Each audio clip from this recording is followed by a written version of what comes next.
मताने विजयी करूया. मतदान बुधवार दिनांक 20 नोव्हेंबर 2024. मतदानाची वेळ सकाळी 7 इंजिनवर. म्हणूनच ठेवायचं लक्ष धाराशिव कळमच्या विकासासाठी आपला मनसे एकच पक्ष. 100% निवडून देणार चर्चा ही घरोघर. बहुमतानं देवदत्त मोरे आमदार होणार. बहुमतानं देवदत्त मोरे आमदार होणार. बहुमतानं देवदत्त मोरे साहेब आमदार होणार. आपले मनसेचे कार्यकर्ते कट्टर प्रस्थापितांना देणार ते कट्टर.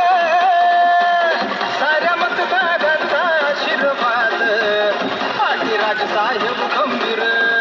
धाराशिव कळंब मतदारसंघाचा इतिहास घडणार.